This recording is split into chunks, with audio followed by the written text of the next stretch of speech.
Et le besoin de risk managers et des conseillers en assurance est d'autant plus criant. C'est un métier qui est en pénurie, considéré aussi bien par Acteris, par le VDAB et par le Forum. Ça veut dire en fait que nos diplômés sont arrachés par les entreprises puisque tout le monde cherche leurs compétences. Tout au début, je montrais une photo de notre belle école à Bruxelles.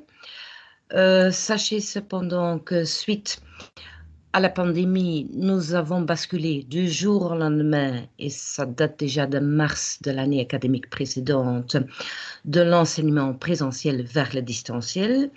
On espère cependant de garder un mixte entre les cours à l'école et d'autre part le maintien d'un enseignement à distance.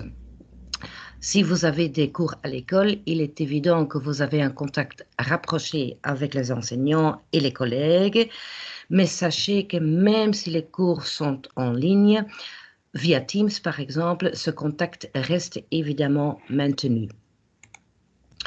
Voilà, je vous l'ai dit, le risk management, malheureusement très actuel, puisque vous savez très bien dans notre époque qu'il y a de plus en plus de nouveaux risques et qu'il est très très important de maîtriser les différentes étapes de cette gestion de risque.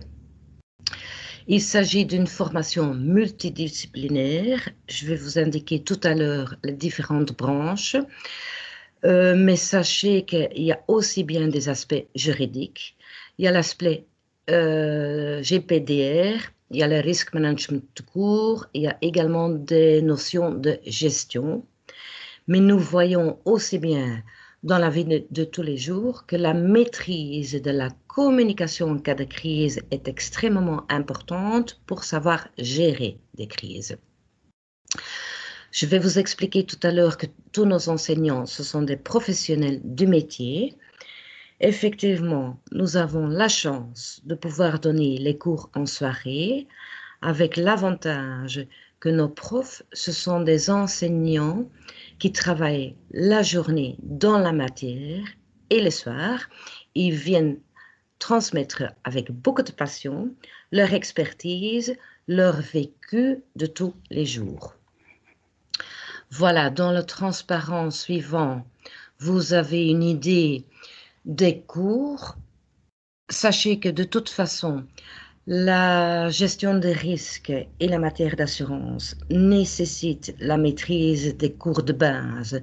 Par exemple, l'organisation des entreprises, élément de management est essentiel pour connaître les risques éventuellement présents dans les entreprises.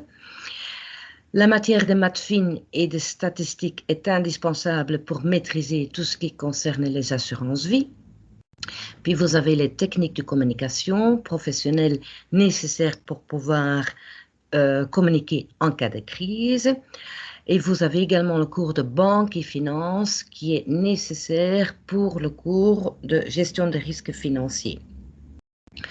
Pour ce qui concerne les cours techniques en matière d'assurance, ben, si vous vous y connaissez un tout petit peu en assurance, vous savez qu'on partage les branches d'assurance dans d'une part les matières assurance IARD, ça veut dire incendie, accident, risque divers, et d'autre part nous avons les branches vie.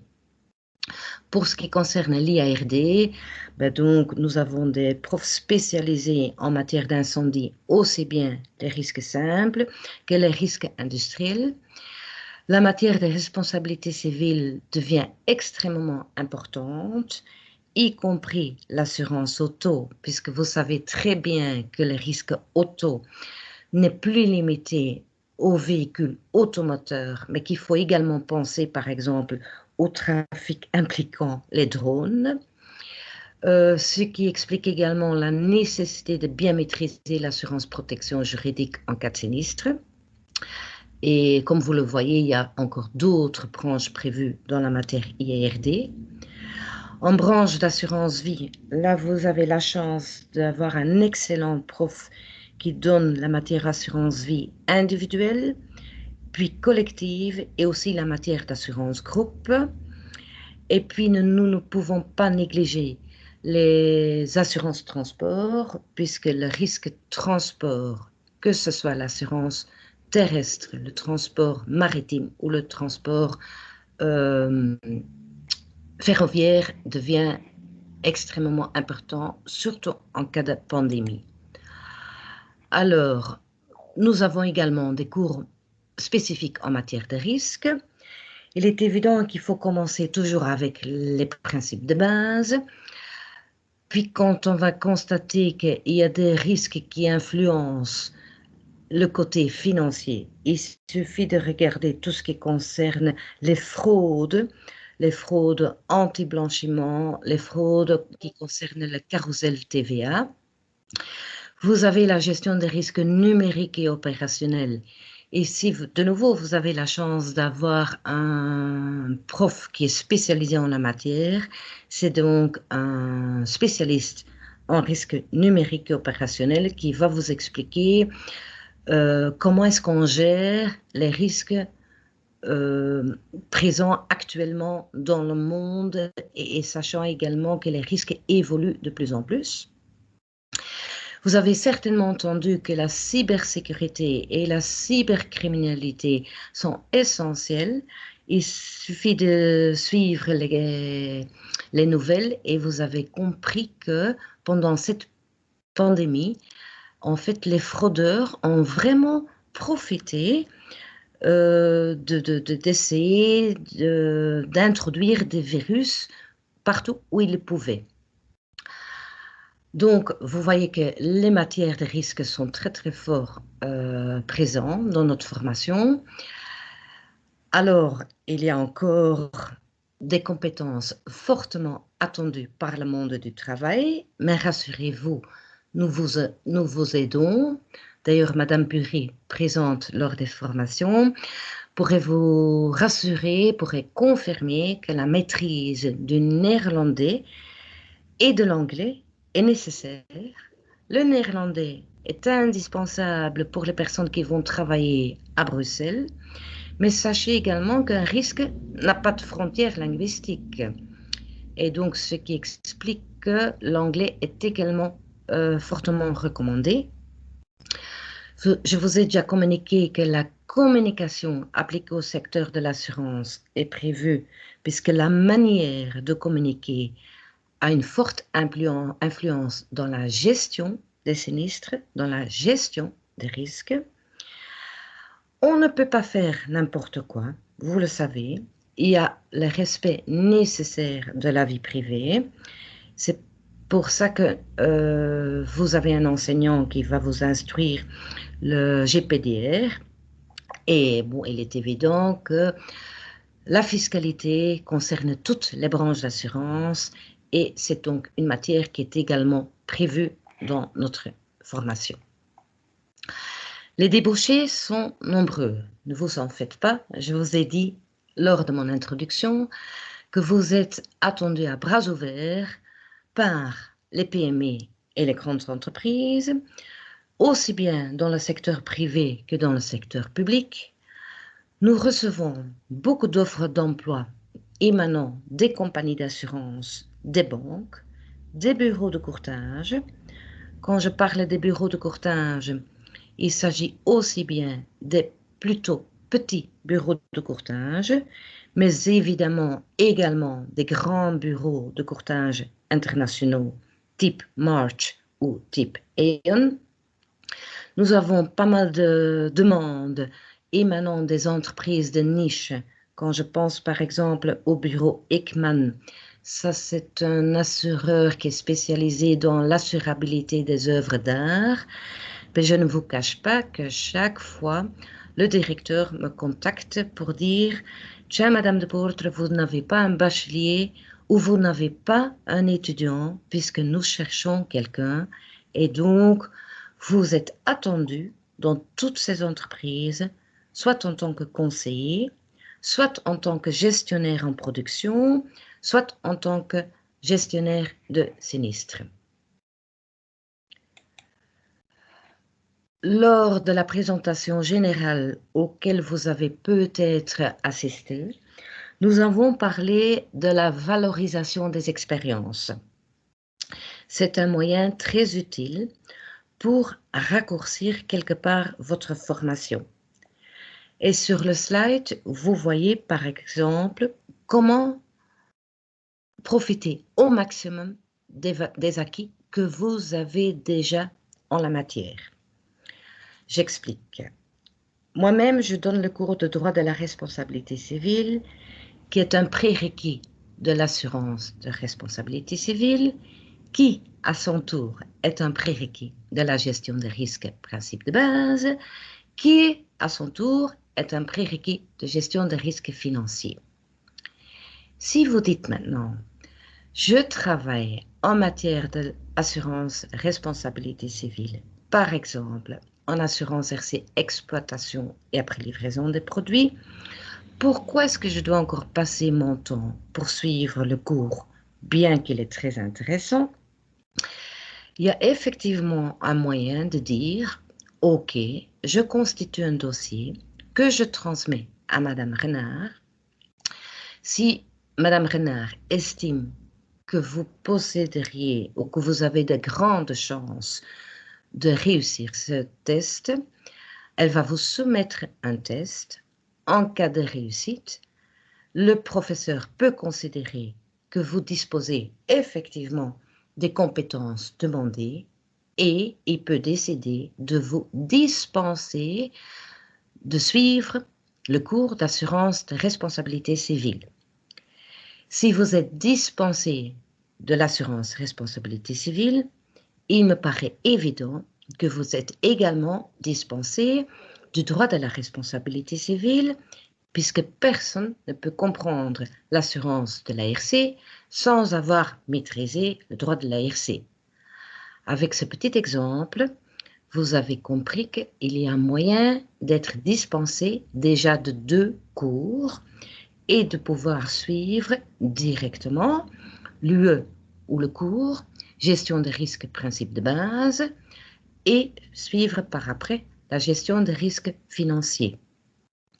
Ce n'est qu'un exemple, puisque par après, je vais vous montrer que cette possibilité de demander une valorisation des expériences est possible pour tout cours, pour toute unité d'enseignement et également pour les stages.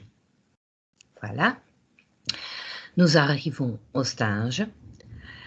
Une personne qui souhaite obtenir le diplôme de bachelier en assurance et de gestion de risque est demandé d'effectuer 3 types de stages. Rassurez-vous, vous pouvez gagner du temps ici.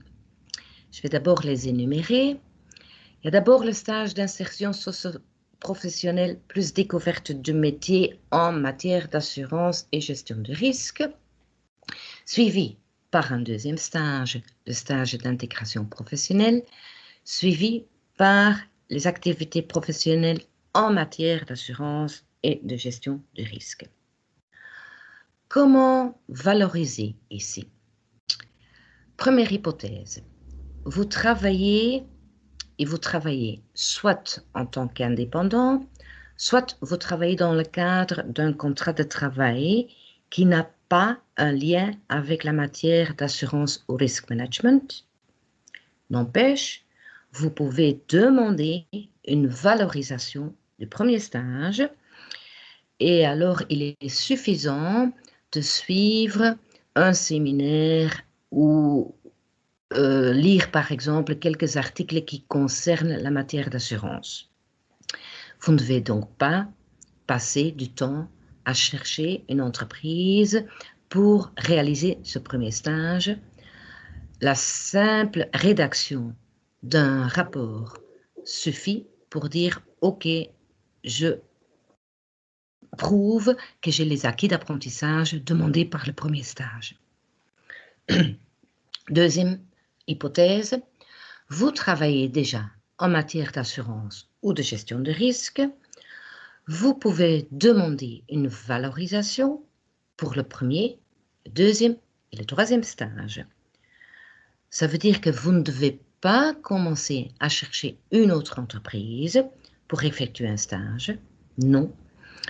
Pour les 3 types de stages, il suffit d'élaborer un rapport conformément à ce qui a été demandé par le coordinateur de stage, et en cas d'acceptation de votre rapport, vous êtes dispensé de suivre effectivement ces stages. La seule chose qu'il faut produire, c'est donner à Madame Verstraeten, donc notre coordinatrice stage, une copie de votre contrat de travail ou bien une preuve que vous avez effectivement le statut d'indépendant dans la matière. Alors, je vous l'ai dit, nous avons suffisamment de contacts avec le monde professionnel en matière d'assurance.